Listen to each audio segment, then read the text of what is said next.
He was wise enough to chicken out and not spread himself all over, the name. Country music sells humility, heartbreak, and Sunday morning redemption, yet behind the spotless stage banners pulses a carnival of rumors wilder than any guitar solo. Today, we pry open that secret scrapbook, flipping through lipstick-stained ticket stubs and polaroids never meant for daylight to salute 15 divas whose alleged backstage romances keep fan forums buzzing harder than arena subwoofers. These are not polite coffee shop whispers.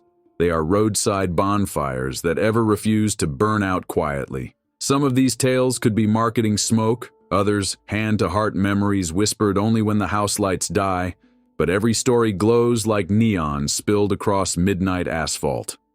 We'll chase tour buses down interstate lines, eavesdrop on hotel elevators that stop too long between floors, and hold our breath while love notes slide between guitar strings. Think of this as a honky tonk scavenger hunt where the prizes are secret melodies and hearts beating double time. Are the legends exaggerated? Maybe. But in Nashville, exaggeration is simply truth wearing a rhinestone overcoat, and nobody turns down a glittering encore when the rumors promise fireworks behind the curtain. Tammy Wynette stepped onto a midnight blue tour bus with hair as tall as church steeples and a heart allegedly lonelier than any love song she recorded. According to crew folklore, a smooth-talking drifter first surfaced at the Memphis load-in offering sweet tea, compliments, and a wink before melting back into the crowd. By the third city, he waited beside the stage door with roses and an unmarked envelope rumored to hide a motel key. Roadies whisper they caught Tammy leaving the back lounge at dawn wearing a denim jacket and a grin that didn't match her heartbreak ballads. Weeks later, she spun a wild story about being snatched and set free by strangers, yet insiders insist the so-called kidnapping simply covered a runaway weekend with that mystery admirer. Whether fabricated alibi or torch song inspiration, the tale left Nashville debating which was greater, her voice or her bravery to chase hidden desire. Loretta Lynn swung her guitar like a pickaxe, and rumor says she mined more than coal dust memories on her first national tour. In smoky backstage corners, veteran pickers swear an actual miner followed her caravan across state lines, boots red with clay, fingernails dark from the shift.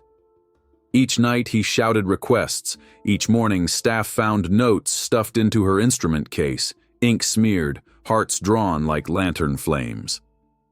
One truck stop night, Loretta reportedly handed him a napkin with directions to a picnic spot beside the Kentucky River. They met under starlight, sharing cornbread, moonshine, and promises the tabloids never printed. When her hit about working man hands climbed the charts, insiders nodded knowingly. Years later, she brushed off the legend, yet kept that napkin tucked in a Bible on her bus, a memento of wild devotion, or a quiet reminder that applause can't drown a single true whisper from home. Dolly Parton, glittering bosom of the Smokies, has always sworn loyalty to her elusive husband Carl, yet rumor mills hum louder than her bright rhinestone mic stand. In the late 80s, a wealthy fan allegedly mailed her a diamond-encrusted locket bearing a phone number and the line, "I can keep a secret." Weeks later, Dolly surprised security by requesting that admirer be granted backstage access in Tampa. Witnesses claim they shared sparkling sweet tea and intensely private laughter so electric, the dressing room bulbs flickered, buzzing audibly. The man reappeared at several stops, each time wearing a new disguise: stagehand, caterer, even substitute bus driver. Reporters pressed her. She only giggled, praising imagination. When she dropped a ballad about a love too precious to name, fans connected dots like quilt squares. Dolly still says the tale is pure fantasy, but insiders wink that sometimes fiction is simply truth hidden beneath a bigger hairdo. Wanda Jackson earned the nickname Queen of Rockabilly, yet offstage she was better known as the Empress of Midnight Detours. Guitar techs from her 1961 European swing recall a velvet rope on her bus reading "Enter if invited," and late-shift security guards say the guest list changed nightly. One rumor claims she played poker with local fans, wagering autographed 45s against their deepest secrets, then choosing the boldest storyteller to stay past curfew. A Danish journalist later printed that he woke up wearing Wanda's leopard scarf and no clue how it got there. She dismissed the article with a grin, noting that good rhythm needs good company.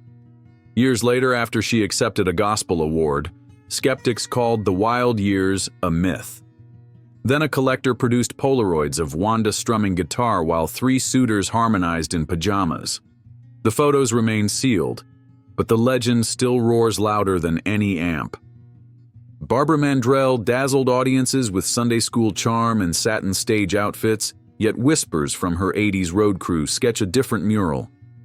It starts with an admirer who mailed a rose to every venue before the trucks arrived, each bloom wrapped in sheet music inked with cryptic chords.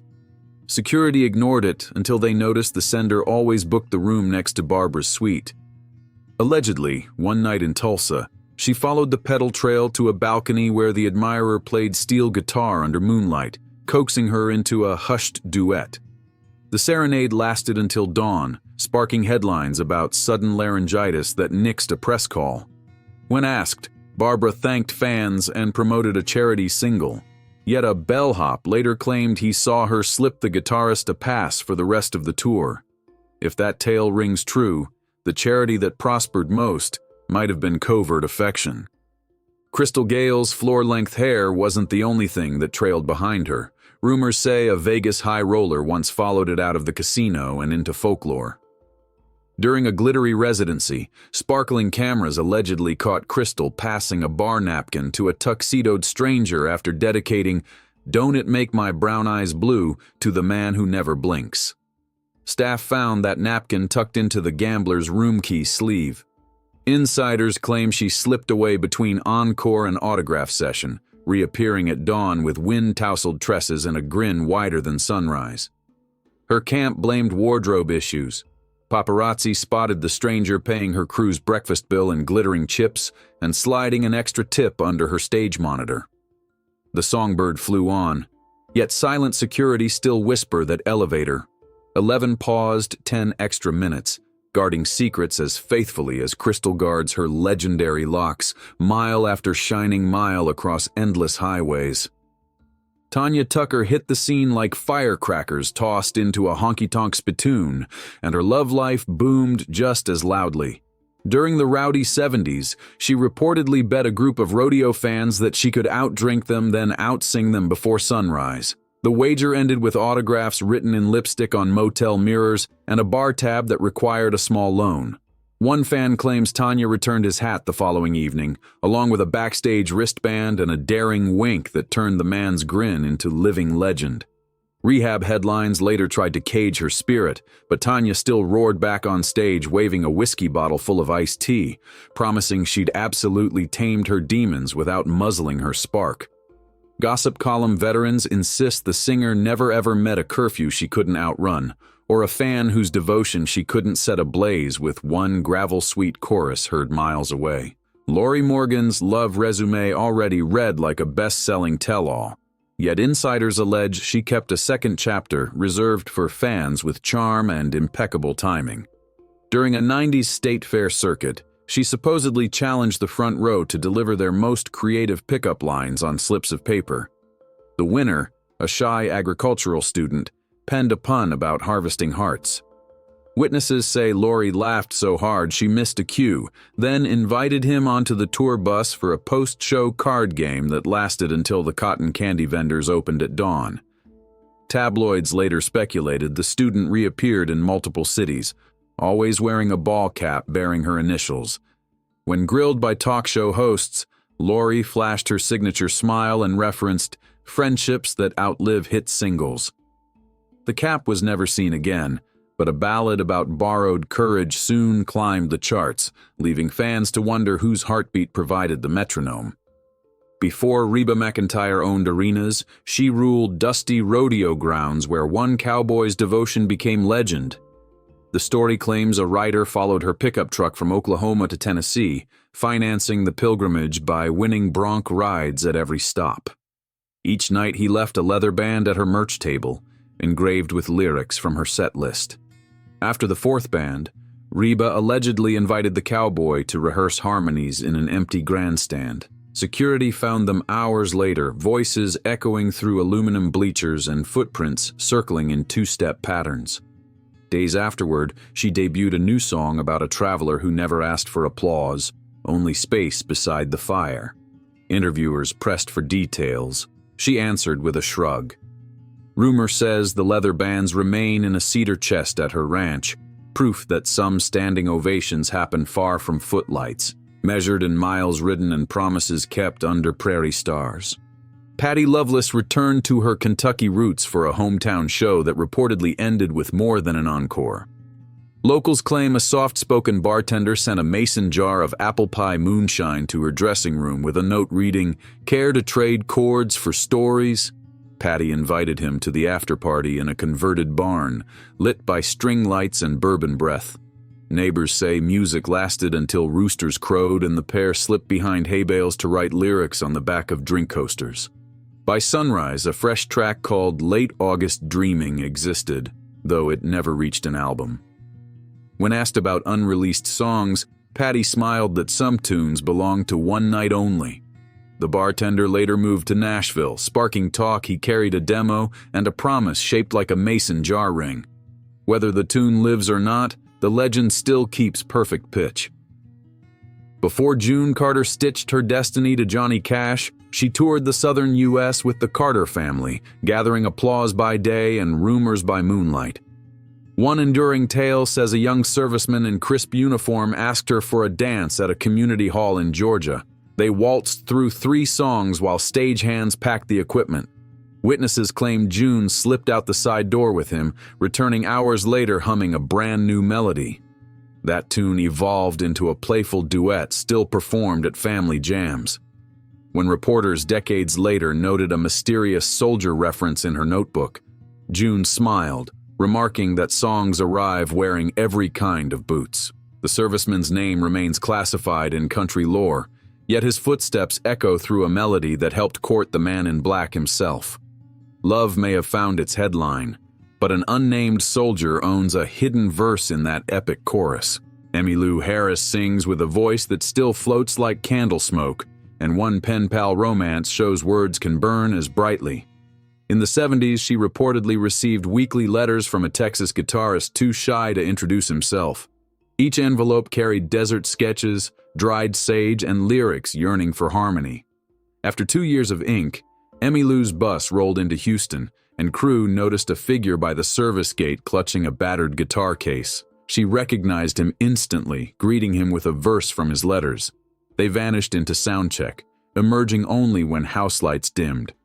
That night, she debuted an unreleased ballad about white line fever meeting prairie moonlight, and fans swear her voice quivered on the final chorus. Witnesses heard whispered goodbyes backstage. The guitarist faded into anonymity, but insiders claim the letter stack still sits atop her upright piano, a paper altar to the power of patience. Shania Twain's rise from mining town bars to global superstardom came with platinum sales and platinum-level rumors. During her turn-of-the-century stadium tours, VIP packages granted certain fans a velvet rope moment, but insiders say one meet and greet turned downright cinematic.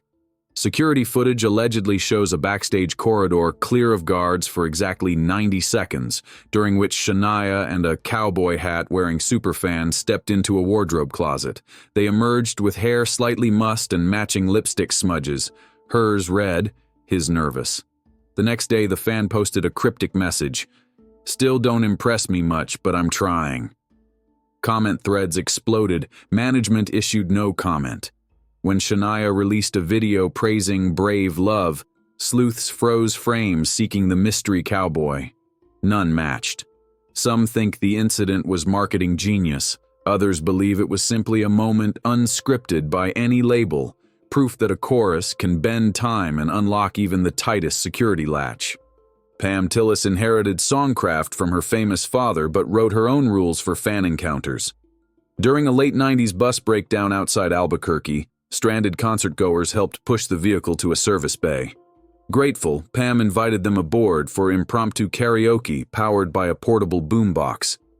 Accounts vary, but each witness swears the party lasted until dawn, complete with cereal box maracas and an a cappella "Maybe It Was Memphis" that rattled the rearview mirror.